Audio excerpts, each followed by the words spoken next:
va prier un instant. Je savais qu'elle allait me le faire. En montant, je lui dis, je suis ton bodyguard. Ça joue. Oh Dieu, nous te bénissons pour ces temps. Nous te bénissons parce que nous savons que tu nous donnes encore plus ce matin. C'est vraiment un rendez-vous divin que nous avons. Et nos cœurs ce matin sont ouverts au nom de Jésus pour recevoir tout pleinement ce que tu as en réserve pour nous. Et je te prie de bénir Stéphanie, de la oindre, Seigneur Jésus, afin que tout ce qu'elle a sur le cœur, elle puisse l'exprimer pour la gloire de ton nom. Amen. Amen. Êtes-vous bénis? Amen. Est-ce que vous comprenez bien mon accent québécois? Est-ce que depuis 1 an, j'ai perdu mon accent suisse? Je m'efforce à parler lentement. Eh bien, ça va durer 2 minutes. Vous allez voir, après ça, la Canadienne va reprendre le dessus. Un jour dans ces parvis vaut mieux que 1000 ailleurs. Êtes-vous d'accord avec moi? Et aujourd'hui est un jour dans ces parvis et nous allons être bénis, mes sœurs. Et avant de commencer, est-ce qu'on peut remercier l'équipe de louanges, les pasteurs qui ont emmené le ministère aussi? Est-ce qu'on peut remercier l'équipe de louanges pour leur excellent travail? Amen. Merci, frères, les sœurs. C'est une équipe ensemble. L'œuvre de Dieu est un corps en action et la louange prépare tellement pour le message. Et on a dit qu'on ne changeait pas une bonne équipe qui travaillait bien ensemble. Et je veux vous remercier, frères, pour cette belle onction. Je veux remercier aussi Claire, Sylvie, tout le comité. Je sais qu'elles vous ont présenté ces femmes-là, mais j'aimerais leur demander de se lever. Et vraiment, ça prend du courage pour organiser une journée comme celle-ci. Ça prend de l'audace, ça prend de la prière et ça prend un don de soi. Et cette salle-là, elle est pleine. C'est une bénédiction. Et je sais que vous avez travaillé fort et j'aimerais qu'on les remercie, tout ce comité organisateur-là. Ouais, je pense qu'on peut leur dire un wouhou! Amen. C'est un travail extraordinaire et j'aimerais remercier les hommes. Je suis venue hier après-midi et j'ai vu des hommes au travail monter les couverts, les serviettes de table, et ainsi de suite. Alors, tous les hommes, Dominique, Georges, tous les hommes que vous avez travaillé, juste vous levez un petit peu, faites-nous un coucou, ils sont en arrière. Mesdames, je pense que ça vaut la peine de les remercier. Ça bénit mon cœur de voir des hommes au service comme ça qui aident, qui n'y a pas de discrimination. Il n'y a plus ni homme, ni femme, ni esclave, ni libre, ni juif, ni grec. Nous sommes un corps uni qui travaillons ensemble d'un même cœur pour l'avancement du royaume de Dieu. Et je veux remercier vraiment Sylvie, Claire, au-delà, personnellement, pour votre accueil, votre amitié.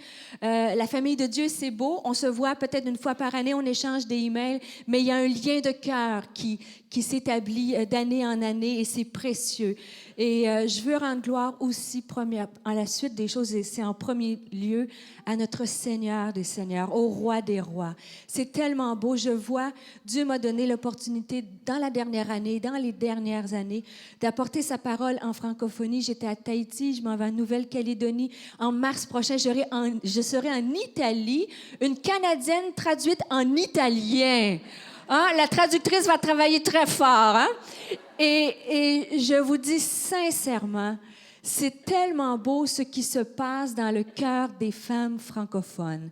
Il se lève une armée de femmes qui ne sont pas en compétition entre elles, ni jalousie entre elles, mais qu'elles sont unies d'un même cœur pour que, premièrement, être des femmes épanouies, laisser derrière le passé, les blessures, toutes les choses qui nous retiennent, pour aller vers l'avant, pour servir le royaume de Dieu et voir le plus beau nom élevé, celui du Seigneur Jésus. Amen. Et c'est notre désir. Si on fait des journées comme ça, la seule chose que nous recherchons, c'est que vous soyez rencontrés, bénis, visités, guéris, consolés, afin que par la suite, vous puissiez avancer et briller pour la plus grande gloire de Dieu. Et c'est mon désir, et je crois que c'est le désir des femmes dans ce lieu. Alors, juste avant de commencer, j'aimerais aussi remercier les femmes pour le... Trouvez-vous ça magnifique, le décor? Hein, c'est beau, hein? Vraiment? Je pourrais faire même les boutiques ici, voyez-vous, là, me choisir. Vraiment, tout est d'une organisation impeccable. Et comme vous le savez, à chaque année, j'ai apporté du matériel avec moi. C'est toujours un peu gênant. On a toujours un peu de timidité de dire s'auto-promoter, comme on dit au Québec. Mais je veux le faire surtout parce que moi, quand j'ai commencé dans les ministères féminins, on avait surtout du matériel anglophone. Moi, je viens du Canada, comme vous le savez, donc par les Américains, qui était très bon. Mais mon désir, c'était de voir des francophones écrire pour des francophones. Et je suis heureuse de voir que partout en francophonie, il y a des femmes qui prennent le flambeau et commencent à laisser du matériel et des outils pour les femmes. Et si vous n'étiez pas là l'an dernier, j'ai rapporté Vous savez, j'ai accouché l'année passée, hein? On peut accoucher. Vous savez, j'avais parlé sur enfanter. Moi, l'an passé, j'avais enfanté ce livre-là et nous sommes maintenant en 2e édition. Alléluia! Et c'est vraiment sans prétention. Je ne me crois pas être une grande écrivaine. Ce livre-là se veut un voyage sur 26 semaines, la moitié d'une année. Vous pouvez le faire sur une année complète. Et c'est comme si je vous amenais dans ma cuisine avec une tasse de café. Et on appelle un journal dévotionnel. Je ne sais pas si vous avez le terme ici en Europe. Et c'est des pensées de 8 à 10 pages avec des thèmes qui touchent les femmes pour vous aider et pour m'aider. C'est vraiment ce que moi j'ai fait il y a 2 ans. Et cette année-là, ce livre-là est né dans le jeûne et la prière, dans Ésaïe 30. Dieu m'a dit, lorsque tu mettras ta semence en terre, elle donnera un pain riche et savoureux. Et mon désir était que ce livre puisse être une nourriture spirituelle. Alors, vous trouvez des versets, des questions. C'est un journal, vous écrivez vos réflexions, vos objectifs de prière. Et on touche 4 facettes de la vie d'une femme. Le titre, c'est tu es précieuse comme un diamant, n'est-ce pas? Parce que je crois que chaque femme dans ce lieu est précieuse comme un diamant. Et tu peux dire à ta voisine, tu es précieuse comme un diamant. Beau diamant, tu brilles de tous tes feux. Tu es précieuse comme un diamant. Et l'idée, vous savez, le charbon et le diamant viennent du même atome chimique, qui vient du carbone. Et sous la pression de la terre, la chaleur, le charbon se transforme en diamant. Et c'est ce que je crois, ce que vous êtes, chacune d'entre nous. Avant de connaître Christ, nous étions comme un charbon, mais avec la présence de Dieu, la chaleur, tout ça et les pressions de la vie que nous surmontons, nous devenons ce beau diamant-là. Et j'ai dit diamant parce que la présence de Dieu, elle est précieuse aussi. Et ça nous aide à entrer dans sa présence. On touche 4 facettes de la vie des femmes. Facette spirituelle, parce que c'est une facette importante de notre vie spirituelle. La prière, comment réclamer l'héritage pour nos enfants, des choses comme ça. Mais je sais que vous êtes très spirituelles ce matin, mes sœurs, mais vous n'êtes pas que spirituelles. Tu peux dire à ta voisine, tu n'es pas juste spirituelle, là. Tu as l'air vraiment spirituelle, mais... Et si j'ai pu écrire, c'est parce que je le sais que je suis pas juste spirituelle, hein? Et il y a une facette qui touche de nos émotions, notre facette émotionnelle, comment surmonter toutes nos variations dans nos émotions, comment les gérer, comment les guérir, ainsi de suite. On a une facette personnelle, la vie avec nos mères, nos pères, toute cette guérison intérieure par rapport à nos relations et de nos relations personnelles. Et on a une facette relationnelle qui parle de l'appel de Dieu sur ma vie. Et je crois que chacune d'entre nous avons un appel. Et dis à ta voisine, tu as tout un appel, toi. Tu as un grand appel. Est-ce qu'il y a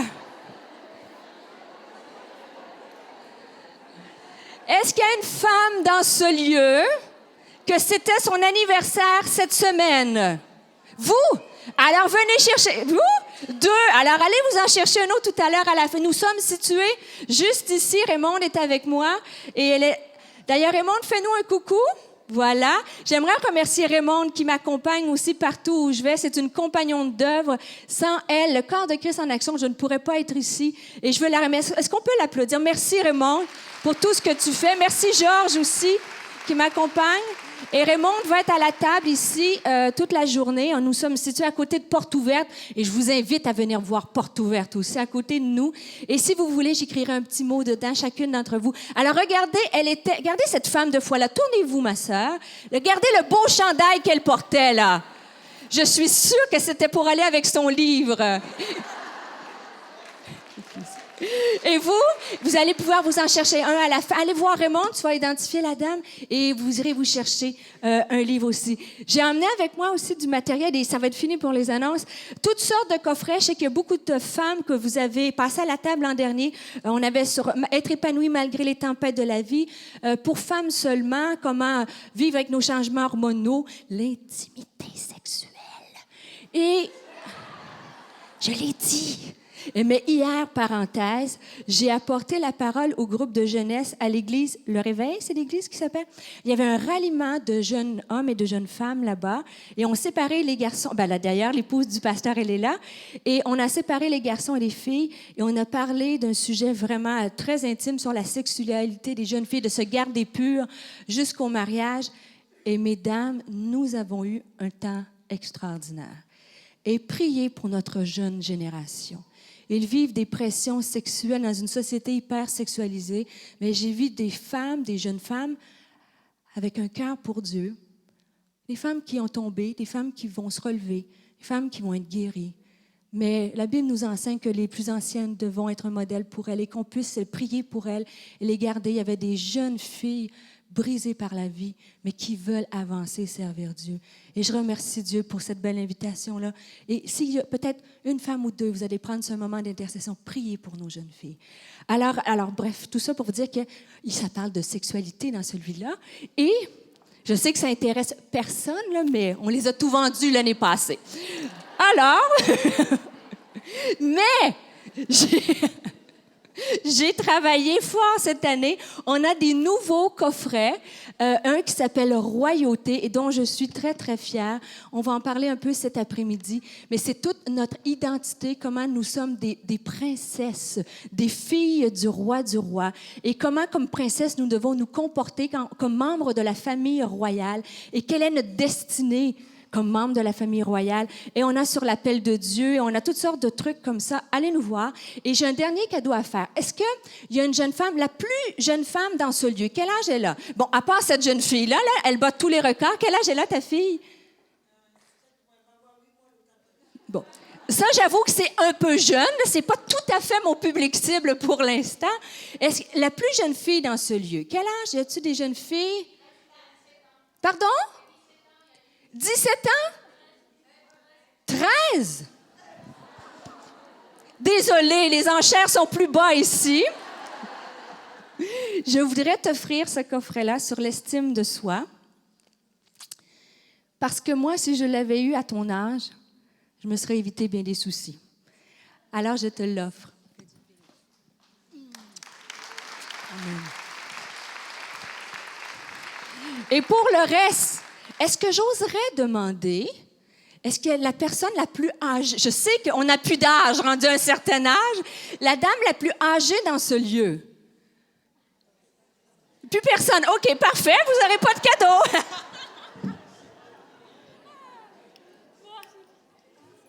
Alors, bon, quel âge avez-vous? Ah, levez-vous, regardez. Je comprends qu'on doit... Regardez 81. Wouhou! C'est ta mère. Bravo. Alors, je ne sais pas qu'est-ce qui vous fait plaisir. Alors, tantôt, ça se dit, c'est tout à l'heure, vous pourrez passer à la table ou choisir un petit coffret. Alors, on va de 13 à 81 ans. C'est merveilleux, hein? Amen. Ah, c'est un vraiment réel plaisir d'être parmi vous. Il y a une sœur ce matin qui m'a fait un des plus beaux compliments et je vous le partage parce qu'il vous appartient. Elle a dit que l'an dernier, cette journée-là a transformé sa vie et que ça a duré toute l'année durant. Et c'est vraiment ma prière pour vous. Et je crois que Dieu veut, je crois et je suis persuadée, sur Montréal, j'ai prié, me suis préparée. Et je crois vraiment que Dieu va agir puissamment. Déjà, le frère a commencé à parler à nos cœurs par rapport que Dieu lui a inspiré ses dons de l'esprit. Et Dieu veut faire quelque chose de façon extraordinaire. Vous savez, moi, je crois dans la maison de Dieu, comme l'Ecclésiaste dit, il y a un temps pour tout, il y a un temps pour rire et il y a un temps pour pleurer. Alors, laissez-moi être prophète. Vous allez rire et vous allez pleurer. Alors, et j'aimerais commencer en vous montrant ma famille. J'espère qu'on va bien voir. la diapositive, sur la prochaine diapositive, Raymond, on voit bien... Voilà, un petit moment, on y arrive. Bon, vous allez les voir. Alors, j'aimerais les remercier personnellement. Comme vous savez, à chaque fois, je veux rendre honneur à mon mari. Merci pour son appui, son soutien dans le ministère. Mon mari travaille, il est pasteur à l'Église Nouvelle Vie. Comme moi, nous travaillons les deux à temps plein dans cette église-là. Et c'est vraiment un privilège d'être marié à un homme tel que lui. C'est un homme de prière. C'est un homme... on voit pas. C'est ça que ça va être difficile si on ne voit pas bien. Je pense Seigneur, que nous puissions avoir... Parce que j'ai beaucoup d'images à vous montrer. Et alors, je veux rendre gloire à Dieu pour mon mari. Et puis, parce qu'il m'appuie dans le ministère. Et il est avec moi en prière. Il m'a écrit même un email hier. Il m'a dit, vas-y Stéphanie, vous allez avoir du bon temps. Et je voulais présenter mes deux beaux garçons. Philippe, ici, 16 ans. Et Jérémie, 12 ans. Et c'est une bénédiction. J'ai une belle famille et je rends gloire à Dieu pour cela. Et je veux remercier aussi le pasteur Claude Oud qui m'appuie dans mon ministère et qui est avec moi dans ce que je fais. Et c'est aussi une bénédiction d'avoir un pasteur senior qui appuie partout où je vais. Et je rends grâce à Dieu que mes deux autorités spirituelles, mon mari et mon pasteur senior de mon Église, sont en arrière de moi et m'appuient. Et je veux les remercier publiquement. Alors, mes chers amis, la question quand je me préparais, c'était... Et là, j'ai une crainte parce qu'on ne verra pas mes images, mais dans quel état es-tu arrivé ce matin? Comment tu t'es senti ce matin? Si on va parler du film de notre vie, et je veux savoir, ton film de ta vie, c'est le titre du message, est-ce que tu es en pleine comédie, en plein drame, en pleine science-fiction comme ça se peut pas, ou en plein presque film d'horreur? Et la question est, comment es-tu arrivé ce matin? Et si on met l'image avec mes petits hamsters, Raymond, mets la prochaine image, vois-tu? Voilà. Alors, on ne voit pas bien, mais essayez de vous imaginer que vous êtes ces petits... C'est comme sur une boule et vous êtes en équilibre comme ça dans votre vie. Est-ce que tu es arrivé ce matin dans un état où tu as à jongler avec les soucis de la vie, les enfants, les finances, le ménage, le mari, et des fois, on sent comme un jongleur ou en perte d'équilibre. Est-ce que tu es arrivé comme ça ce matin? Ou es-tu arrivé comme la prochaine diapositive? J'espère qu'on va bien voir. Si on met la prochaine... Hier, j'ai parlé sur la maîtrise de soi. Voilà. Je ne sais pas si vous voyez bien. C'est très difficile à voir. Hein? C'est vraiment dommage. Mais on voit un petit chat qui est couché sur un clavier d'ordinateur complètement fatigué. Alors, tu es peut-être arrivé ce matin fatigué de ton travail. Si on met la prochaine diapositive, vous allez voir un chat. Là, il y a les 4 pattes comme ça, et là, il est complètement à plat. Est-ce que vous êtes arrivés comme ça aussi, mes sœurs? Ou bien, êtes-vous arrivés comme ce petit hamster-là aussi, avec des questionnements? Je comprends pas, Seigneur. C'est difficile à voir, hein? Mais c'est un petit hamster avec 2 petites pattes et qui dit, je comprends pas, Seigneur, qu'est-ce qui se passe? Pourquoi je vis ces choses-là? Si vous mettez la prochaine diapositive, vous êtes peut-être arrivé comme ce petit chat-là, avec de la tristesse, avec des choses dans ton cœur. Peut-être que tu es entré avec un sourire, personne ne le sait, mais il y a une tristesse en dedans de toi. Si tu mets la prochaine diapositive, peut-être tu es comme ce chat. Ce chat... Tu essaies d'émerger de tes situations, d'avoir la victoire, de garder la foi, mais à chaque fois, il y a quelque chose qui te ramène vers le bas. Dites Amen, si ça vous est arrivé. Amen. Tu veux, puis à chaque fois, c'est un recommencement. Si on met la prochaine diapositive, ou bien celle-ci, où tu te sens comme si tu avais le monde entier sur tes épaules. Si tu as dit oui à une de ces diapositives-là, que ça représente ton état, je veux te dire que tu es à la bonne place, ma sœur, ce matin. Si tu mets la prochaine, vous allez voir, ici est un lieu entre sœurs. Et prends ta sœur à côté de toi, puis fais-lui un petit câlin comme ça, de lui dire...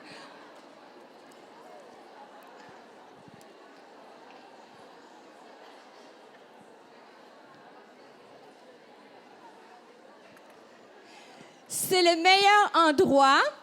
Si on met la prochaine diapositive, la prochaine, vous allez voir, c'est aussi... Ah, je le sais, moi, c'est ma préférée. C'est un endroit où, pour être entre sœurs, s'encourager, c'est un endroit où nous allons toucher Dieu. Où nous allons, j'annonce mes couleurs tout de suite ce matin, après le message, nous allons faire un appel en avant et nous allons toucher Dieu. Pour que Dieu vienne nous toucher, que nous soyons osés être différents, que par la prière ce matin et cet après-midi, nous puissions sortir de ce lieu différent. Et l'autre diapositive, c'est un endroit aussi où on va se mettre à l'abri de notre Seigneur Jésus-Christ. Et on reçoit toutes sortes de petits trucs par Internet, des illustrations, des histoires. Et l'an dernier, j'en ai reçu une qui m'a particulièrement touchée. Si tu mets, Raymond, la diapositive, vous allez voir, ah là, je m'enlise. Si tu mets la diapositive prochaine que vous ne verrez pas, c'est un petit chien qui s'appelle Faith et qui est né avec 2 pattes seulement. 2 pattes arrière et pas de pattes à l'avant. Et vous imaginez que même sa mère naturelle le rejetait et le propriétaire du chenil a voulu l'euthanasier parce qu'à quoi peut servir un petit chien avec seulement 2 pattes? Et finalement, il y a une dame qui est passée par ce chenil-là. Vous le voyez un petit peu Faith, mon chien. Et la dame qui est passée par un chenil pour acheter un chien a vu ce petit chien-là et elle a dit, moi, je veux l'acheter. Moi, je veux faire quelque chose avec le petit chien. Et finalement, elle l'a emmené chez elle. Et elle a commencé à lui apprendre à marcher. Et vous imaginez que sur 2 pattes, pour un chien, c'est pas naturel. Alors, au début, elle l'a mis sur un skateboard, juste pour le promener, pour qu'il apprenne les mouvements comme ça. Par la suite, il a commencé à trouver son équilibre sur 2 pattes et elle a appris à sauter comme ça. Puis quand il sautait, elle lui donnait du beurre d'arachide. Et là, il sautait seulement, mais il tombait bien fréquemment. Et après ça, elle a appris à le faire marcher dans la neige. Et maintenant, voyez le petit chien Faith, il marche maintenant sur ses 2 pattes. Assez extraordinaire, ne trouvez-vous pas? Et si la prochaine diapositive, vous allez voir maintenant Faith, elle l'a appelé Faith pour dire espoir. Parce que partout où elle va, on le voit ici, hein, il est debout sur ses 2 pattes, partout où elle va, elle fait des conférences pour montrer aux gens que malgré tes limites, malgré ce que tu n'as pas, il y a des choses dans la vie que tu ne peux pas changer, mais tu peux triompher de tes limites et de tes incapacités. Et ça m'inspirait parce que je me dis, si une femme peut faire marcher un petit chien qui a seulement 2 pattes, pouvez-vous vous imaginer le Dieu créateur de l'univers tout entier, qu'est-ce qu'il peut faire avec chacune d'entre nous? Il y a des endroits de nos vies, on a juste 2 pattes, les sœurs. On saute, on trébuche, on a de la misère à trouver notre équilibre pour toutes sortes de raisons. Mais je sais, parce que j'ai vu Dieu agir, qu'à travers nos limites, Dieu peut nous faire triompher et nous faire avancer dans la vie. Amen. Le film de votre vie. Mes sœurs, savez-vous que vous êtes des grandes stars? Que vous tournez un film qui est le film de votre vie. Et comme je le disais pour certaines, est-ce que s'il y a des jeunes mariés dans ce lieu, c'est le film d'amour, la romance. Des fois, on est dans des saisons de notre vie, c'est une comédie, tout va bien. Mais il y a des fois on vit des situations, puis on s'imagine que c'est presque la fiction. Et parfois, des choses qu'on n'aurait jamais pensées, on a l'impression qu'on est dans un film d'horreur. Et l'an dernier, cet automne, je suis allée voir un film à Montréal avec mon fils Philippe de 16 ans. Et le film était Incendie de Denis Villeneuve. C'est un film québécois et il est en nomination aux Oscars. Ça nous arrive peu souvent. Et c'est un film qui traite de la violence faite aux femmes. Et c'est un film très dur et bien fait. Je vous le recommande si jamais vous le voyez. Et lorsqu'on a écouté le film, Philippe et moi, on écoutait, et à la fin, quand la fin est arrivée, On a été estomaqués. Le genre de film que tu t'attends pas à la fin. J'en revenais pas. Et vous savez, moi, mon fils, 16 ans, lui, il aime les films de science-fiction, les grands déploiements, des effets spéciaux à tout casser. Et même lui, il a fait « Maman, j'en reviens pas. Je vais jamais penser que ça allait finir comme ça. » Et ça, vous savez, Dieu peut nous parler de toutes sortes de façons. Et j'étais à la maison, commençais à prier, et je pensais à la vie de certaines femmes. Et c'est comme si Dieu me disait « J'en reviens pas. » En ce moment, si j'arrête le film de sa vie, je dis « couper », c'est l'horreur, c'est la déception, c'est la défaite, c'est la douleur. Mais Dieu, lui, dit « roulez. » C'est pas fini tant que c'est pas fini. Amen.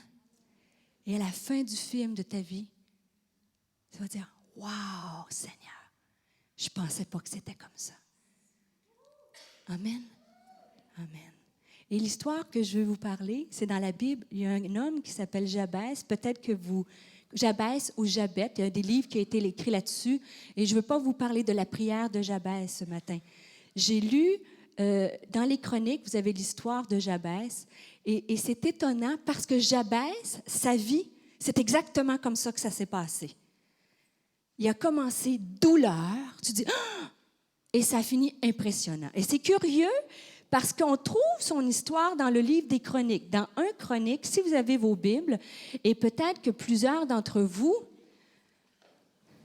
Chronique, vous savez, quel livre inspirant.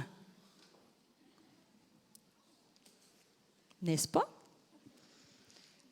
De 1 à 9, vous n'avez que de la généalogie. Essayez pas de m'impressionner, là. Moi aussi, je le saute des fois. Hein? Hein? Je ne suis pas ici pour vous impressionner, vous n'êtes pas ici pour m'impressionner. Et quand j'arrive à 1 Chronique, écoutez, Adam, Seth, Enoch, Kénan, Malaël, Jéred, Énom, Menan, Léac, Noé. J'en ai long comme ça. Verset 28, les fils d'Abraham, Isaac, Ismaël, voici leur prospérité. Et là, vous continuez comme ça. Voici les fils de David qui naquirent. Puis là, il dit, un est né, l'autre est mort, un est né, l'autre est mort. Tu as l'impression d'être dans un cimetière, tu sais. Lui, il est né à telle date, lui, il est mort là. Lui, il est né, lui, il est mort là. Quelle source d'inspiration, mes sœurs! Et entre vous et moi, des fois, on saute un peu. Donc, il se peut que les 2 versets que je vais vous parler ce matin, que vous ne les ayez pas lus. Alors, permettez-moi de vous les partager. Et c'est étonnant parce que lorsqu'on regarde, on parle de centaines de noms qui défilent sous nos yeux, mais lorsqu'on arrive à 1 Chronique 4, 1 Chronique chapitre 4, verset 2, on a 2 versets qui nous parlent de Jabès. Et c'est curieux que la Bible s'arrête pour nous donner des détails. Alors, 1 Chronique 4, verset 9 à 10. Alors, regardez qu'est-ce que ça dit. Ça dit, Jabès était plus considéré que ses frères. Sa mère lui donna le nom de Jabès ou Jabet en disant, c'est parce que je l'ai enfanté dans la douleur. Si vous creusez les termes hébreux de ce texte-là, ça nous dit, Jabès était quelqu'un de plus remarquable, de plus impressionnant, de plus considéré dans sa communauté que son frère. Paradoxalement, néanmoins, sa mère l'avait nommé Jabès, douleur, en disant, je lui donne ce nom parce que je l'ai enfanté avec douleur. Alors, vous pouvez vous imaginer, si vous faites un peu de recherche, les historiens, les théologiens nous disent que Jabès est né dans la douleur, probablement parce qu'il est né dans l'époque de Josué, il y avait des guerres, et lorsqu'elle était enceinte, la mère de Jabès, son mari serait mort à la guerre. Elle aurait été dans la pauvreté. C'était une femme monoparentale avec ses défis, avec ses douleurs. Parce que, vous savez, douleur, enfanter dans la douleur. Qui a déjà enfanté ici? Est-ce que c'était dans la joie ou la douleur? Dans la douleur. Moi, mon premier enfant, Philippe, ça m'a pris 32 heures. Je suis entrée le 29 décembre et je suis sortie le 31 décembre. Et après 32 heures, ils m'ont dit, « Madame, voulez-vous attendre pour avoir le bébé de l'année? » J'ai dit, « Si vous ne le sortez pas, je vous actionne. Faites quelque chose. » Alors, c'était douleur. Et il y a des hommes dans ce lieu, je vous épargne les détails. Et malgré ceci, croyez-vous que j'ai appelé mon fils douleur? Non, parce que même si c'était dans la douleur, c'était une source de joie pour moi. Et cette femme-là, elle vivait quelque chose de douloureux.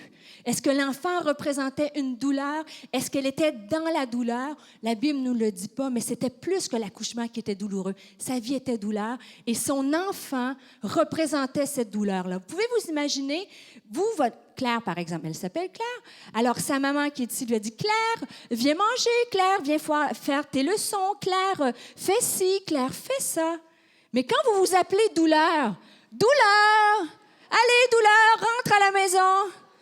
C'est sa vie, il s'appelait comme ça. Douleur. Alors, toute sa vie, cet enfant-là avait l'étiquette, moi, je ne suis que douleur. Je ne suis que douleur.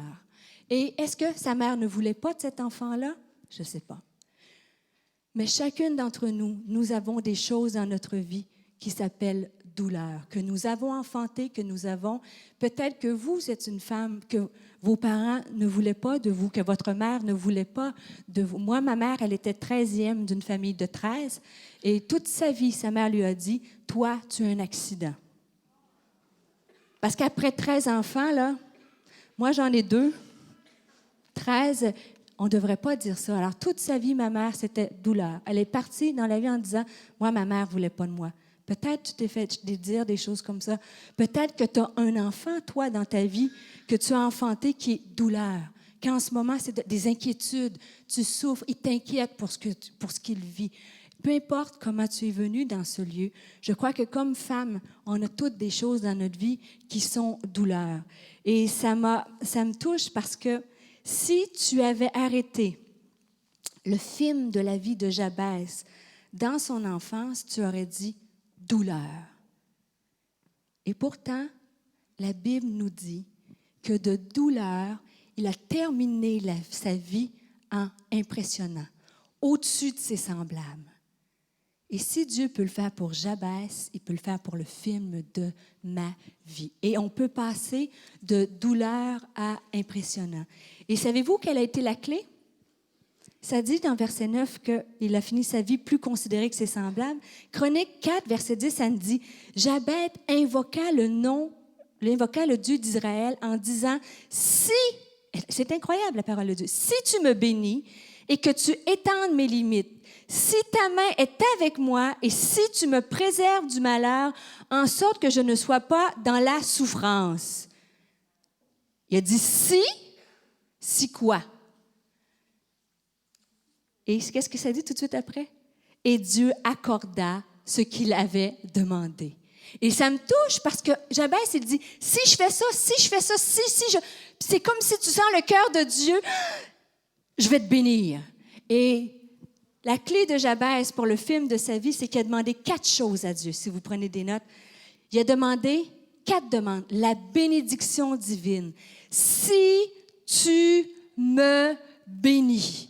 Et le terme en hébreu, c'est avec audace, avec ardeur. Mais ça, pour que le film de votre vie passe de douleur à impressionnant, il faut être comme Jabès. Si tu me bénis. Et souvent, nous, on a de la difficulté à demander pour soi. On demande pour les autres, on prie pour nos enfants, on prie pour nos maris, on prie pour le travail, on prie. Jabès lui a dit, Seigneur, si tu me bénis, si tu me changes, si tu agis dans ma vie. Après ça, il a demandé l'expansion divine. Il a dit, si tu me bénis et que tu étendes mes limites. Et ça, j'aime ça. Seigneur, si on peut être des femmes dans ce lieu, 300 femmes qui disent, Seigneur, en 2011, bénis-moi. Pas bénis-moi, moi. Bénis ce que tu veux faire avec moi. Utilise-moi. Mais en plus, si tu étends mes limites, qu'est-ce qui te limite? Que Dieu puisse briser cette année ce qui te limite, ton passé, des paroles de mort, des choses que tu traînes comme un fardeau depuis des années. C'est comme si Dieu, c'est suffisant. Seigneur, étends mes limites, que tout ce qui est en arrière reste en arrière. Les choses anciennes sont passées. Maintenant, toute chose devient nouvelle. Et j'ai aimé le titre « Oser être différente ». Pour être différente des autres femmes en 2011, il faut arrêter de se comporter comme elles et regarder en arrière et rester dans nos blessures et dire « C'est vrai, ce n'est pas du déni. J'ai souffert, je vis des choses difficiles, j'ai des pressions, j'ai des soucis financiers, mais je suis la fille du roi des rois. Je suis la fille du roi. Et Seigneur, étends mes limites, ce qui m'empêche, mes émotions, mes peurs, mes hontes, ma culpabilité. Viens enlever les blessures, les étiquettes. Comme Jabès a fait, n'oubliez pas, Jabès était douleur. Il a dit, Seigneur, je veux plus que ça. Je ne suis pas juste douleur, moi, dans ma vie. Étends ma limite. Il a demandé la puissance divine. Bénédiction, expansion, puissance. Si ta main est avec moi, voulez-vous la main de Dieu sur vos vies? Ah, moi, mais ça de plus en plus. Si Dieu est avec moi, qui sera contre moi? La parole de Dieu nous dit, je ne vous laisserai pas orphelin. Je vous envoie le Saint-Esprit, le Paraclétos, celui qui marche à tes côtés, qui sera tous les jours avec toi. Imaginez, Sylvie est grande, a dit qu'elle est mon bodyguard. C'est vrai, mais mon vrai bodyguard, c'est Dieu. Je vais à la garderie avec mes enfants, Dieu est avec moi. Je vais au travail, Dieu est avec moi. Et ça, il faut le réaliser. Tu n'es pas seul. Et je suis profondément biblique. Et des fois, on se sent limité. On sent qu'on ne sera pas capable. On se sent parce qu'on a oublié et de prier et de demander que ta main soit sur moi. Si tu me bénis, si tu enlèves ce qui me limite, si tu marches avec moi. Et la dernière chose, il a demandé la protection divine. Si tu me préserves du malheur, en sorte que je ne sois pas dans la souffrance, comme l'indique mon nom. C'est textuellement dans la Bible. Demandez à Dieu qu'il nous donne sa protection et qu'il nous préserve du malheur. Et la version 2010-2011 de Jabès, ce serait « Jabès adressa au Dieu d'Israël cette prière, « Si tu me bénis abondamment, comme je le désire ardemment, et que tu augmentes mes responsabilités, ma prospérité et mes moyens, que ta présence et ta puissance restent constamment sur moi, et que tu interviennes pour me préserver du malheur, en sorte que je ne sois plus dans la souffrance comme mon nom l'indique. » Et ça dit, mets la prochaine diapositive, Raymond, « Et Dieu lui accorda ce qu'il avait demandé. » Dis à ta voisine, « Et Dieu lui, à gauche, et Dieu lui accorda ce qu'il lui avait demandé. »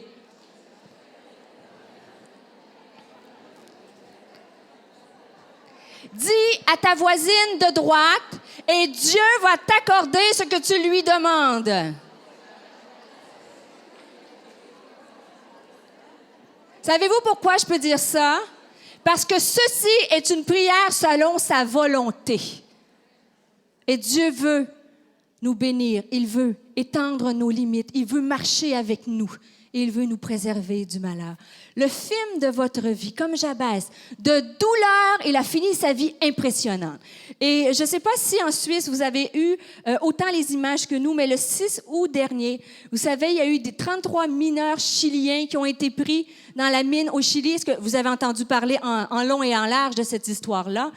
Et j'étais touchée. Ils ont été 69 jours en captivité, 700 mètres sous terre.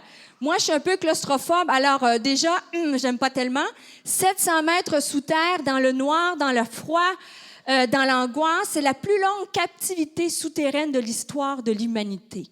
Pouvez-vous imaginer si vous êtes ce mineur chilien? Là, on connaît l'histoire, puis on dit « Ah, c'est cool, hein, ils sont sortis. » Mais eux, là, dans le froid, dans l'angoisse, pouvez-vous vous imaginer au fond du trou? Après une journée, ça va, ils vont venir nous chercher. Après 2, ça va aller. Après une semaine, qu'est-ce qu'ils font? Après 2 semaines, on va mourir ici. Et là, il y avait la maladie, il y avait toutes les pensées et tout ça. Et si vous arrêtez le film de la vie de ces mineurs-là, et dans le fond du puits, à 32 jours, vous dites « coupez », leur vie est finie. c'est la douleur, c'est la mort, c'est la noirceur, c'est l'angoisse. 68e jour, 69e jour, ils viennent les chercher et là, le film de leur vie est complètement transformé.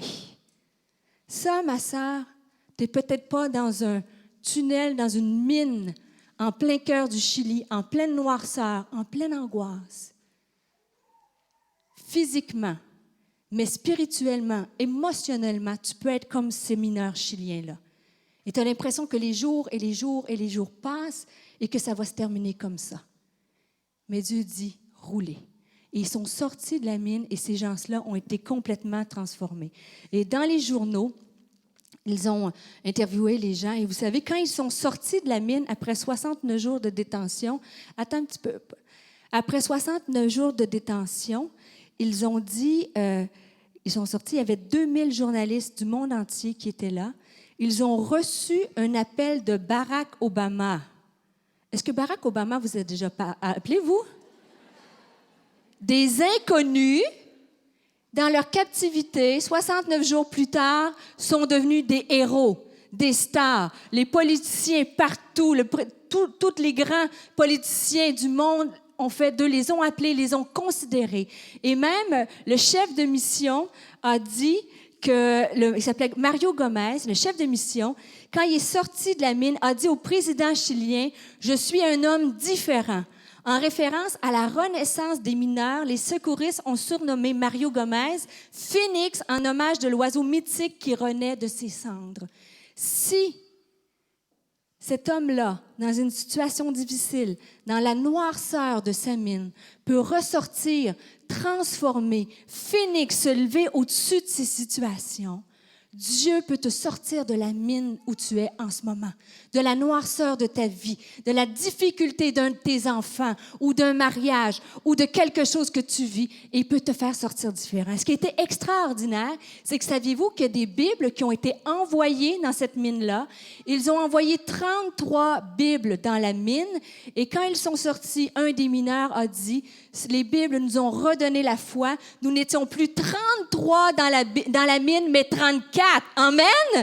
Nous avons ça à tous les jours. Et si j'arrête le film de votre vie, quand vous êtes converti, par exemple, avant de connaître Jésus-Christ, si on vous avait dit, on arrête le film là, plusieurs auraient été de douleur. Mais quand vous avez donné votre vie à Jésus-Christ, impressionnant. Et le film de votre vie va se continuer comme ça. Je n'irai pas en détail. Je vous ai parlé de mon amie Monique Lépine. C'est une femme vous savez, elle est la mère du tueur à Montréal de la Polytechnique qui a tué 14 femmes, et ainsi de suite. Et je le dis rapidement, non avec légèreté, parce que c'est un événement dramatique. Sa fille s'est suicidée 6 ans plus tard. Si tu arrêtes dans les années 70, le film de la vie de cette femme-là, tu dis douleur. C'est terminé. Pensez-vous perdre 2 enfants, être la mère d'un tueur, terminé. Coupé, c'est terminé. 17, 20 ans plus tard, cette femme-là donne son témoignage partout. Partout, partout. Son livre il est en français, traduit en espagnol et en cantonais. En cantonais. Elle est à toutes les semaines, elle est dans les prisons, elle est dans toute... Alors, sa vie, cette femme-là, c'est douleur, mais par la grâce de Dieu, impressionnant. Elle a au-dessus de 76 ans. Elle travaille plus que jamais. Et par son témoignage, des centaines et des centaines et des centaines d'hommes et de femmes sont restaurés, guéris et délivrés. Douleur, impressionnant. Et je vais terminer, je vais aller tranquillement vers la fin du message. Pour passer d'une vie de douleur à impressionnant, c'est pas si facile que ça. Mais c'est chacun à notre portée. Et le dernier passage que je veux partager avec vous, c'est un passage, est-ce que vous connaissez le passage de la Sunamite?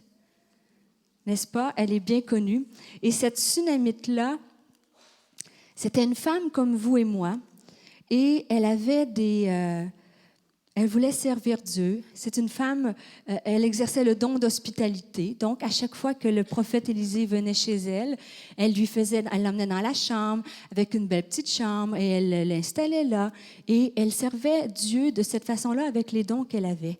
Et pour le remercier, le prophète Élisée, le texte se trouve dans 2 Rois chapitre 4, si vous prenez des notes, ça commence au verset 16, 2 Rois chapitre 4. Et pour la remercier, Élisée lui dit, je vais vous lire le texte, ça dit, Élisée lui dit, « À cette même époque, l'année prochaine, tu embrasseras un fils. » Et elle dit, « Non, mon Seigneur, homme de Dieu, ne trompe pas ta servante. » Je m'arrête ici. Pouvez-vous vous imaginer si vous avez des enfants, ou vous avez eu de la difficulté à avoir des enfants, ou, et je fais bien attention, vous ne pouvez pas avoir des enfants, que quelqu'un vienne te dit, « Écoute, l'année prochaine, tu vas être enceinte. » Elle a dit, « Non, non, non. » Pourquoi elle dit ça? Parce qu'elle a peur d'être déçue. Êtes-vous d'accord avec... Dis à ta voisine, je la comprends, moi aussi, je ne voudrais pas être déçue. Elle comprend, certain. Fait qu'elle lui dit, moi, j'ai rien demandé, là. Moi, je veux te servir. Puis lui, il veut la bénir, puis elle dit, en voulant dire, fais attention à ce que tu me dis. Verset 17. Cette femme devint enceinte. Elle enfanta un fils à la même époque l'année suivante, comme Élisée lui avait dit.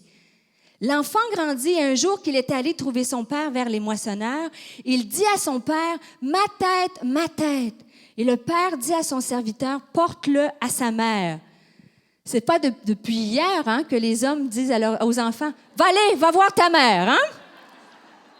Messieurs, c'est biblique. Non. Alors le père dit à son serviteur, « Porte-le à sa mère. » Et le serviteur l'emporta et l'emmena à sa mère, et l'enfant resta sur les genoux de sa mère jusqu'à midi, puis il mourut. Imaginez, on dirait qu'on des fois on lit la Bible, il faut se mettre dans la peau de cette femme-là. Elle dit, fais attention parce que j'ai peur que j'ai de la peine. Elle reçoit la bénédiction et l'enfant meurt sur ses genoux. Imaginez, moi j'ai 2 enfants, Philippe, Jérémie. Jérémie, quand il était tout petit bébé, a failli mourir. On pensait qu'il avait un cancer. J'ai passé des heures à l'hôpital et merci que le diagnostic a été différent. Mais pouvez-vous vous imaginer que votre enfant meurt sur vos genoux? Cette femme-là, elle est de la même nature que vous et moi. Elle aime cet enfant-là autant que vous aimez les vôtres. Alors, il y a une douleur. Êtes-vous d'accord? Douleur, douleur. Dites avec moi, douleur. Ça fait mal. Ça fait mal. Verset 21. Elle monta, et savez-vous, ce passage-là est une source d'inspiration pour ma vie. J'ai lu ce passage-là cet été, durant que j'étais en repos, je prenais mon petit café, et c'est comme si Dieu m'a percuté. Puis il m'a dit, cette femme-là, une femme simple, vous savez, les femmes de Dieu, là, ils n'ont pas des micros ou des trucs comme ça. Cette femme-là est une femme de Dieu. Et je prie que Dieu m'aide à lui ressembler et qu'elle m'inspire encore aujourd'hui. Elle prend sa douleur, elle prend son enfant qui est mort, elle va le mettre dans une chambre et elle ferme la porte et elle s'en va. Savez-vous pourquoi elle est impressionnante? Parce que bien souvent, nous, et je dis nous, lorsqu'on a une douleur, une inquiétude, quelque chose qui ne va pas, on la prend. On va peut-être la mettre dans la chambre de Dieu, on ferme la porte, puis on reste avec la douleur. Elle prend cette inquiétude, c'est plus qu'une inquiétude, cette douleur, elle la dépose et elle ferme la porte. Et elle s'en va vers la solution. Elle ne reste pas dans la douleur, la porte fermée, isolée. Elle s'ouvre la porte, ferme la porte, et s'en va vers la solution. Qu'est-ce que ça dit par la suite? Elle appela son mari et dit, « Je veux aller en hâte vers l'homme de Dieu et je reviendrai. » Écoutez, 23, verset 23. Et il dit, « Pourquoi veux-tu aller aujourd'hui vers lui? Ce n'est ni nouvelle lune, ni sabbat. » Elle répondit, « Tout va bien. » Hello? Ça va pas la tête? Dites avec moi, tout va bien. OK? Êtes-vous d'accord que ça va pas bien du tout, là? Bon, ça, c'est une espèce de cœur dur. Hein? Elle n'a pas d'émotion. Trop, c'est comme pas assez. Hein? Ou bien, elle est complètement dans le déni. Vous savez, des fois, on croise des gens, et je me permets d'être transparente, ils vivent des difficultés, ça va pas du tout. Gloire à Dieu, alléluia! Je ris, mais ça non plus, c'est pas la réalité. Il faut être réaliste. Il y a une douleur, ça fait mal. Entre je reste dans ma douleur, ou je suis complètement ignorante de ma douleur et j'ai comme une... Comprenez-vous? Est-ce que ça arrive que vous avez croisé des gens ici que c'était comme ça, ou que tu vois qu'il y a entre la foi et le déni? Elle n'est pas dans le déni. Continuez, qu'est-ce qu'elle dit? Alors, il dit, tout va bien. Puis elle fit sceller l'ânesse et dit à son serviteur, mène et pars, ne m'arrête pas en route sans que je te le dise. Verset 25. Elle partit donc et se rendit vers l'homme de Dieu sur la montagne du Carmel. L'homme de Dieu, l'ayant aperçu de loin, dit à Géasi, son serviteur, voici cette Sunamite. Maintenant, cours donc à sa rencontre et dis-lui, te portes-tu bien? Ton mari et ton enfant se portent-ils bien? Et elle répondit, bien. Ça va pas mieux, hein? Je veux juste vous dire ça. Pourquoi je vous dis qu'elle n'est pas dans le déni? Regardez qu'est-ce que ça dit. Et dès qu'elle fut arrivée auprès de l'homme de Dieu, sur la montagne, elle embrassa ses pieds. Géasi s'approcha pour la pousser, mais l'homme de Dieu dit, laisse-la, car son âme est dans l'amertume, et l'Éternel me l'a cachée et ne me la fait point connaître. Et je t'ai percutée à Montréal avec mon petit café, parce que je vois cette femme-là qui a des émotions comme vous et moi. Je vois cette femme-là qui est dans la réalité et dans la douleur. Elle est dans l'amertume. Mais malgré ce qu'elle ressent, ce qu'elle voit, sachant tout ça, elle s'en va vers l'homme de Dieu qui représente Dieu sur terre. Soyons honnêtes. Moi, si j'avais perdu mon enfant, puis que je serais arrivée devant Dieu, je t'avais dit de ne pas me le donner. Et moi, j'ai prié, je t'ai servi, je t'aime profondément et je vis ça. Soyons honnêtes. Moi, je le suis. Ça m'est arrivé des fois. Pourquoi je vis ça? J'ai une amie, femme de pasteur Denis Morissette, morte en 5 mois. Prié, jeûné, délié, chassé, tout fait. C'était la destinée de Dieu pour sa vie. Comprends pas? Je ne comprends pas. Je suis honnête, transparente avec vous. Par contre, Dieu m'a parlé. Une femme de Dieu. Dieu n'a jamais dit qu'il ne pleuvrait pas, qu'on n'aurait pas de tempête. Il pleut sur les justes comme sur les injustes. La mort fait partie de la vie. J'ai un choix. De rester dans ma douleur, la porte fermée. Ou j'ai un choix de dire, avec Dieu, ça va aller. Elle s'en va dans l'amertume, c'est écrit. Va dans la représentation de Dieu, se met à genoux et lui embrasse les pieds. Savez-vous qu'est-ce que ça veut dire? Embrasser les pieds de l'homme de Dieu, c'était un geste de soumission, de révérence et de dire, même si je ne comprends pas, même si ça fait mal, je sais que tu es Dieu Tout-Puissant et je me soumets à ta volonté. Et ça, c'est comme ça qu'on va être différente autour de nous. C'est que malgré les douleurs de nos vies, on va se présenter, il faut se présenter dans la présence de Dieu, parce que c'est juste Dieu qui peut faire que votre vie passe de douleur à impressionnant. Et de dire, Seigneur, je m'abandonne à toi. Je ne comprends pas. Et elle avait compris ça. Et après ça, le texte nous dit, verset 28, alors, elle pose ces questions quand même. Ai-je demandé un fils à mon serviteur? N'ai-je pas dit, ne me trompe pas? Et Élisée dit à Géasi, Saint terrain, prends mon bâton dans ta main et pars. Et si tu rencontres quelqu'un, ne le salue pas. Et si quelqu'un te salue, ne lui réponds pas. Tu mettras mon bâton sur le visage de l'enfant. Et la mère de l'enfant dit, l'Éternel est vivant et ton âme est vivante. Elle dit à l'homme de Dieu, je ne te quitterai point. C'est avec moi. Je ne te quitterai point. Sa douleur est là. Son rôle, c'est d'aller dans la présence de Dieu et emmener la présence de Dieu dans la chambre où est la douleur. Elle emmène le prophète. Il entre dans la chambre, et savez-vous qu'est-ce qu'elle fait? Encore une histoire de porte. Elle prend la porte se referme et elle laisse Dieu agir. Parce qu'elle sait qu'elle ne peut pas ressusciter ce qui est mort.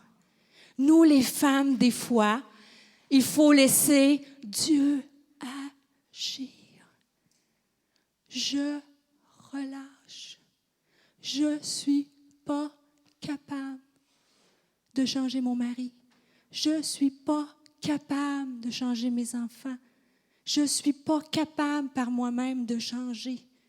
Je ne suis pas capable d'entrer peut-être dans le rêve que Dieu a pour moi par moi-même. Mais Dieu peut tout. Si on peut lâcher ce fardeau-là, et je disais, il y a une émission à Montréal qui s'appelle « Laisse faire, je vais le faire ». Il va sûrement avoir un sermon là-dessus. Nous, les femmes, c'est comme ça ne va pas assez vite. C'est pas ce que je pense là. Mais ça, une femme qui veut avancer, qui veut être différente. Et je vous parle et je me parle. Parce que quand on a du caractère et qu'on veut avancer, des fois, on le fait par nous-mêmes. Mais Dieu dit, viens, emmène-moi dans ta présence. Emmène-moi dans la présence où tu souffres, dans la chambre de ta douleur, et je peux ressusciter ce qui est mort. Alléluia! Et vous connaissez la fin de l'histoire. Le prophète se couche sur l'enfant, et vous pouvez vous imaginer, ça prenait quand même plusieurs jours à aller voir le prophète, plusieurs jours pour revenir. L'enfant est mort, il sent mauvais. Il est en décomposition. Mais l'homme de Dieu n'a pas peur de ce qui pue et ce qui sent mauvais. Il se couche sur l'enfant, met sa bouche sur la bouche de l'enfant. Souffle, le réchauffe et l'enfant revient à la vie. Dieu est le même hier, aujourd'hui et éternellement. Il peut souffler sur ce qui est mort en toi, ce qui est mort dans ta maison, ce que tu vis. Souffler, même si tu as honte, même si tu as l'impression que ça sent mauvais ou un mauvais comportement, ou tu as chuté, ou tu as de la honte, ou tu as des gens qui ont abusé de toi, il peut souffler sur ta vie et te redonner la vie dans le nom de Jésus. Amen. Et c'est ce qui s'est passé. Et cette femme-là a su ne pas rester dans les sentiments, ne pas rester dans ce qu'elle voyait seulement et croire que si tu dis couper, son fils est mort. Mais si lui, Dieu, dit rouler, et la vie revient. Il peut le faire. En terminant, pendant que j'ai invité les musiciens à s'approcher, quelques illustrations pour vous, juste pour vous dire que Dieu peut le faire. On parle de vie, et vous savez, quand je parlais de mon amie Joanne Morissette, elle est partie en paix avec le Seigneur. Et si on comprend le fondement des Écritures, elle est à la meilleure place, bien meilleure que nous. Et je rends gloire à Dieu, parce que Dieu tient tout entre ses mains. Et il prend soin de la maison, prend soin de Pasteur Denis, des enfants. Et nous sommes avec lui dans cette situation de sa vie. Et nous avons compris que Dieu a une destinée pour chacune d'entre nous. Et Pasteur Denis Morissette vous salue. D'ailleurs, il veut saluer les gens qu'il connaît bien. Et je pense qu'il va venir bientôt aussi. Et c'est vraiment un homme de Dieu. Et je veux lui rendre honneur. Et Joanne était une femme de Dieu aussi. Elle est partie dans la paix. Jusqu'aux dernières minutes, j'étais auprès de son lit. Je peux vous dire qu'elle sait où elle s'en allait. C'est une femme qui aimait Dieu. Et les luttes sont terminées. Il n'y a plus de pleurs. Elle est à l'endroit le meilleur avec son Dieu. Et lorsqu'on dit de douleur impressionnant, des fois, Dieu, dans l'histoire que je vous ai lue, il a changé les événements. Il a changé de quelque chose qui était mort et devenu vie. Et récemment, c'était, je pense qu'il y a 6 mois de ça, j'ai une amie à moi à Montréal, à l'âge assez avancé, dans la quarantaine. Elle veut pas que je dise, elle veut que je parle de son témoignage, mais elle veut pas que je dise son âge. Alors, je vais dire, dans la quarantaine avancée. OK? Je dis, c'est bien pire si je dis ça, mais enfin. Dans la quarantaine avancée, elle et son mari ont voulu avoir, ça fait des années qu'ils espéraient avoir un enfant. Et puis, elle a fait 5 fausses couches. Après 4, le médecin lui a dit qu'elle était stérile. Et finalement, elle est passée par toutes les étapes de douleur, d'amertume, de pourquoi, donner la vie comme femme, c'est vraiment quelque chose de précieux. Et finalement, elle a fait le cheminement de la Sunamite pour la connaître et elle a dit, « Seigneur, que ta volonté soit faite. Moi, ce que je recherche, c'est ta présence. » Priez, priez, priez. Et cette année, elle a donné la vie à une belle petite fille. Si on voit la photo, on la voit pas bien, mais elle a donné la vie à une belle petite fille. Elle s'appelle Emmanuel Céleste. Avouez que c'est beau, hein? Emmanuel, Dieu avec nous. Emmanuel Céleste. Ils ont fait consacrer leur enfant. Et ça m'a fait sourire et ça fait du bien parce qu'il y a la mort et il y a la vie, le cycle de la vie.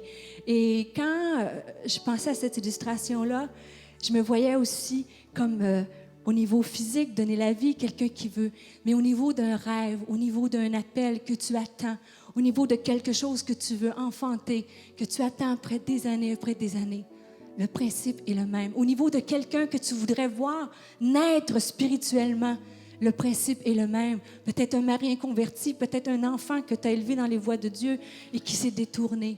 Et c'est la même chose que si tu dis coupé, tu as l'impression qu'ils ne connaîtront jamais Jésus. Mais Dieu lui est roulé, c'est pas terminé. Ne t'arrête pas à ce que tu vois aujourd'hui. Et récemment, cette année, vous savez, je suis allée à Tahiti, j'ai voyagé beaucoup, j'ai pu apporter la parole au palais présidentiel là-bas, devant les dignitaires, devant des ministres. Il y avait 1000 femmes tahitiennes inconverties qui ont entendu l'Évangile. Vu que j'étais au palais, j'ai parlé d'Esther et la télé était là, et ainsi de suite. Et vraiment vu des belles choses pour Dieu cette année. Et je veux lui rendre gloire, vraiment, pour ce que j'ai le privilège de voir d'une petite jeune fille du Québec froid, dans le bas du fleuve à 15 ans, et de voir à 45, 30 ans plus tard ce que Dieu fait. Et je vous raconte ça parce que moi, vous pensez peut-être que ma famille est chrétienne depuis Abraham. Nous ne sommes pas chrétiens de génération en génération. Je vais juste vous dire ça. Je me suis convertie à 15 ans, j'ai 45, faites le décompte, je vais avoir 45. On va se garder un petit quelque chose, hein? Et ça fait 30 ans que je connais Dieu. Et vous savez, un peu mon témoignage, et quand moi j'ai donné ma vie à Dieu à 15 ans, je ne sais pas si vous ici c'est comme ça, mais le Québec n'est pas très évangélique. Moi, je viens d'une famille catholique traditionnelle, et à 15 ans, vous imaginez que ce n'était pas une très bonne nouvelle pour mon père et ma mère. Oh, ma fille est dans une secte. On est honnête? J'ai voulu me faire baptiser avant 18 ans, ils ne voulaient pas parce qu'il n'y avait pas. Et moi, je comprends, là, j'ai des jeunes. Et après ça, je me suis mariée avec un chrétien. C'était pas une bonne nouvelle. Il fallait qu'il vienne dans mon église en plus, vous imaginez? Et ça allait. Ils ont quand même respecté ma foi. Et après ça, mon mari, qui était un banquier, pas dans une banque suisse, mais dans une banque montréalaise, a décidé, vous savez l'histoire, d'abandonner son travail pour travailler à l'église. Dis à ta voisine, c'était pas une très bonne nouvelle pour sa famille non plus, hein? Le ministère, on se comprend? OK. Bon, moi, je fais mon université, 1 an, 2 ans, 3, 12 ans à l'université. Belle carrière, chef de programme dans une compagnie pharmaceutique. Aller docteur, leader par-ci, par-là. Et un beau jour, j'appelle mon père pour lui dire, je vais laisser ma carrière pour aller entrer dans le ministère pour travailler à l'église. Dites, pour un père médecin qui a investi dans des études, êtes-vous d'accord avec moi? Super, ils ont respecté, mais on s'entend que... Bon. Et comme ça, ils respectaient ma foi quand même. Bons parents. Mais c'est sûr que c'est différent selon leurs valeurs. Et puis, l'an dernier, je suis allée apporter la parole parce que moi, j'ai accepté Jésus dans une petite église à Rimouski de 60 personnes. Et Dieu nous a conduits à Montréal et on a, par la grâce de Dieu, vu l'Église Nouvelle Vie passer d'une centaine de personnes à 3500 personnes. C'est merveilleux. Et mon père, lui, demeure toujours dans cette petite ville-là. Et ils m'ont demandé, à Rimouski, d'aller apporter la parole là un dimanche matin. Moi, je dis, c'est super génial. Alors, je me rends là-bas et puis je me prépare et mon père, le samedi soir, me dit, j'aimerais aller t'écouter prêcher.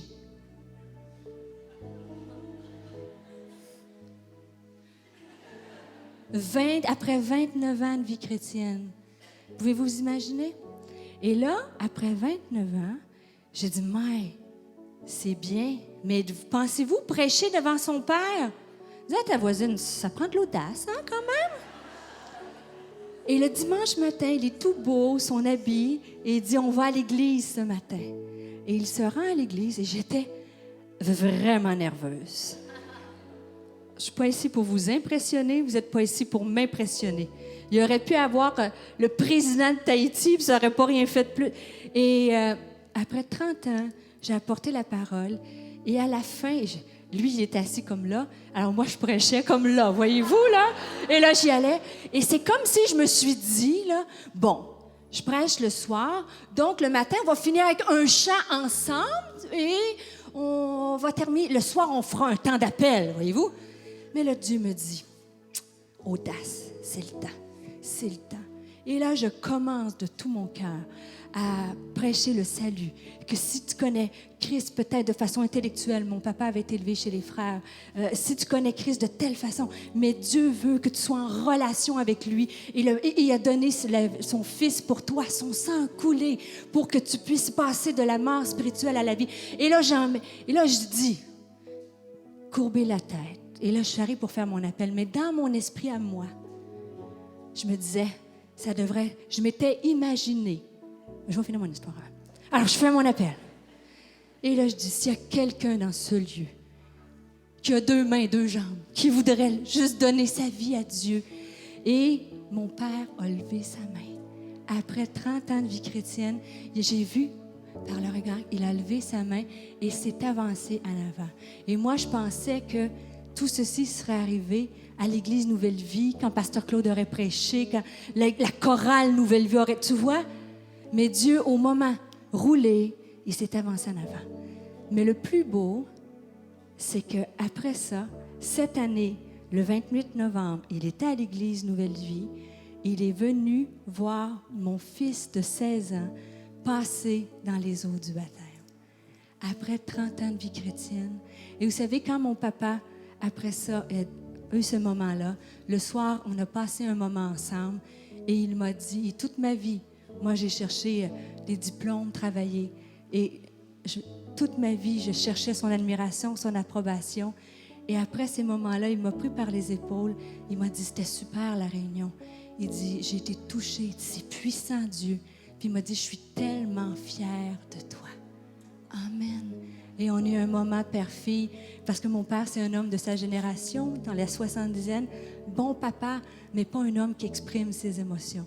Et il m'a dit, je suis tellement fière de toi. Et maintenant, quand je voyage, même avant de venir ici, il m'a dit, je suis tellement fière de toi. Et si vous avez quelqu'un dans votre vie qui n'est pas encore à Christ, je veux vous encourager de dire, 30 ans plus tard, c'est pas fini tant que c'est pas fini. Et je m'en viens à ma dernière conclusion, parce que je trouve ça trop important. Des fois, la situation de ta vie, c'est elle qui change. Et des fois, c'est toi qui dois changer pour que ta vie devienne de douleur en impressionnant. Je vois beaucoup de larmes dans les yeux et je vais terminer, je ne sais pas si on va le voir avec cette illustration-là. Ce petit bonhomme-là s'appelle Nick Wojcik. S'il est né, ses parents sont pasteurs aux États-Unis et sa mère chrétienne, papa pasteur, aucune maladie génétique dans sa famille, rien. Quand la dame a accouché de son enfant, il avait ni bras ni jambes. On appelle ça un enfant tronc. Aucune façon de pouvoir diagnostiquer. Il est là à l'âge de 2 ans, il a maintenant 26 ans. Si vous arrêtez le film de cette vie-là, soyons honnêtes, douleur. Êtes-vous d'accord avec moi? Douleur pour des parents d'un rêve. Douleur pour ce garçon-là. Qu'est-ce que je vais faire? Pas de bras, pas de jambes. Et pourtant, regardez-le aujourd'hui. Ça, c'est lui à 26 ans. Impressionnant. Savez-vous, est-ce qu'il a l'air douleur? Mets la prochaine diapositive, Raymond. Maintenant, ce jeune homme-là, par la grâce de Dieu, c'est l'éducation de ses parents qui lui ont redonné une estime de lui-même, mais par juste Dieu qui peut changer tes limites en dedans de toi. Et rappelez-vous mon petit chien Faith. Si une femme peut faire marcher un chien sur des 2 pattes avec ses limites. Dieu peut transformer la vie d'un homme, pas de bras, pas de jambes. Il parcourt les États-Unis au complet. Il est une source d'inspiration. Comment, même si tu as des limites, Dieu peut t'utiliser puissamment. Et que ce n'est que tu peux voir ta vie comme douleur. Mais de ce qui est limitant, ce qui est douloureux, Dieu peut faire quelque chose d'impressionnant. Et on va aller à la fin avec le petit clip que j'ai. Ça va durer 2 minutes, juste pour vous montrer qu'une vie de douleur peut être impressionnante.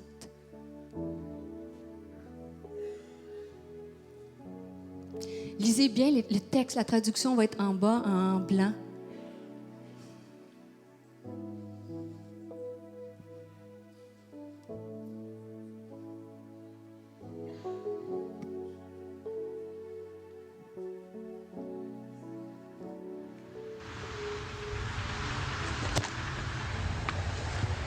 I wasn't ready.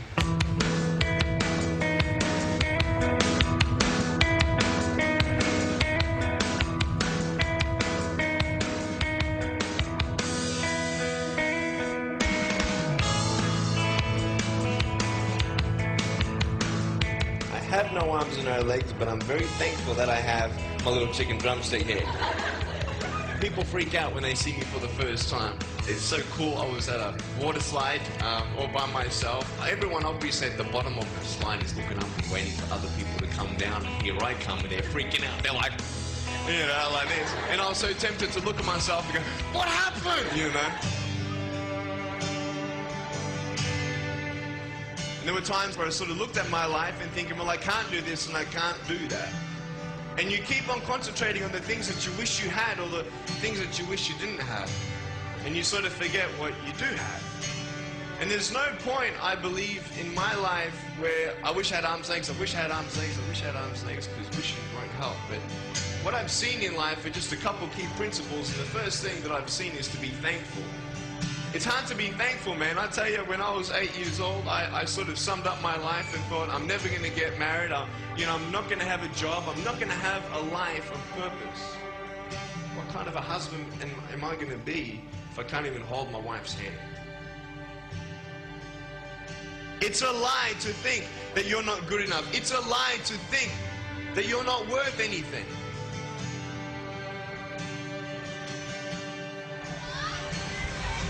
One more. Woo! It's freezing, I can't feel my hands.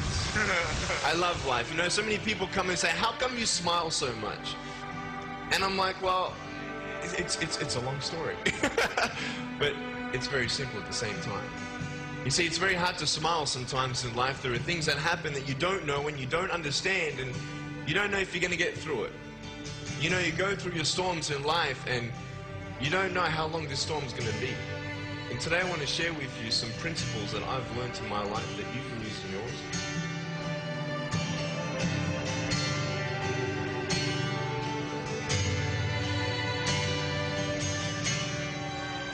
Being patient is beautiful. I tell you, it's the hardest thing. But I realize I may not have hands to hold my wife's hand, but when the time comes, I'll be able to hold her heart. I don't need hands to hold her heart. You know, it is scary to know how many girls have eating disorders. It is scary to know how many people are just angry at life because of their situation at home and angry at others. It's scary to know how many people actually feel like they're worth nothing. Every single girl right here, right now, I want you to know that you are beautiful. You are gorgeous just the way you are. And you boys, you're the man. Et je voulais montrer ce clip-là, comme je vous ai dit. Des fois, douleur impressionnante. Je crois que Dieu peut faire le miracle et changer des situations. Mais ce qui est aussi impressionnant, c'est quand Dieu vient et nous transforme et change nos vies. Et ce matin, première étape, comme ce jeune homme a dit, si vous avez bien pu lire, il disait, j'aurais pu penser toute ma vie, j'aurais voulu avoir des mains, j'aurais voulu avoir des jambes, je ne pourrais pas tenir la main de ma femme, et de voir toutes ces impossibilités. Il lui a choisi de voir toutes les possibilités. Et nous servons un Dieu de possibilités. Un Dieu qui change les choses impossibles en possibles. Un Dieu qui ressuscite ce qui est mort en quelque chose qui est vivant. Un Dieu qui change la douleur à impressionnant. Et je vais vous inviter à vous lever ce matin. On va aller à la prière ensemble.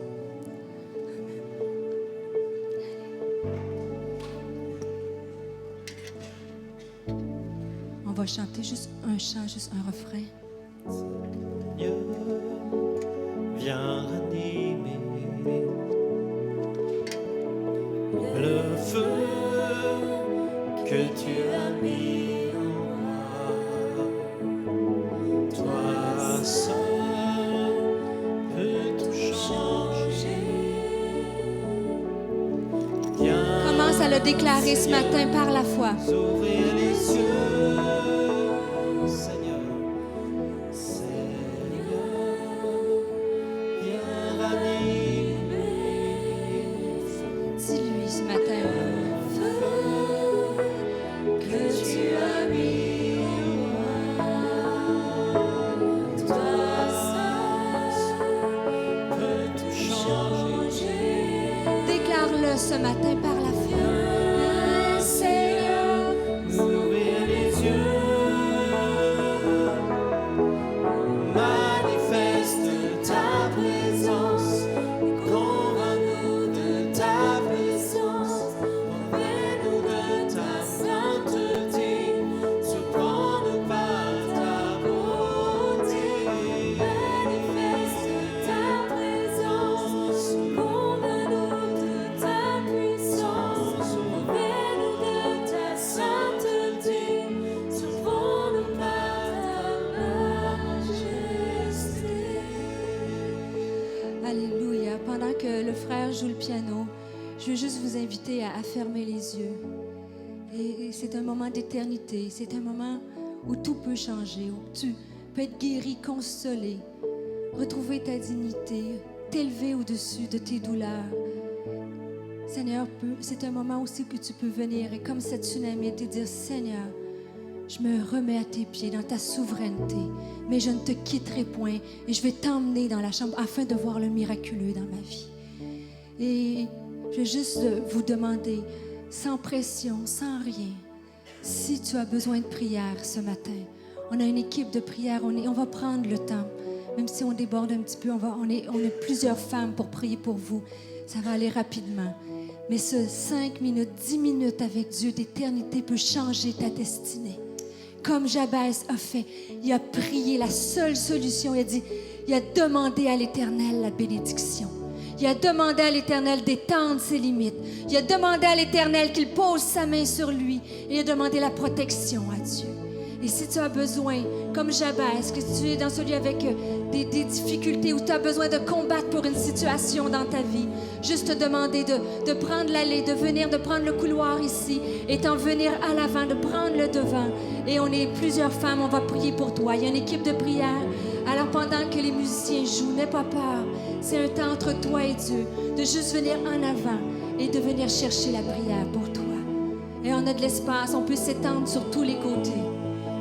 Si tu as besoin de prière ce matin, si tu as besoin d'une touche de Dieu, si tu as besoin, comme cette femme avec la perte de sang, de tasse tes soucis, tasse tes doutes, tasse ton incompréhension, fraie-toi un chemin et viens en avant, viens ici, viens nous rejoindre sur le devant.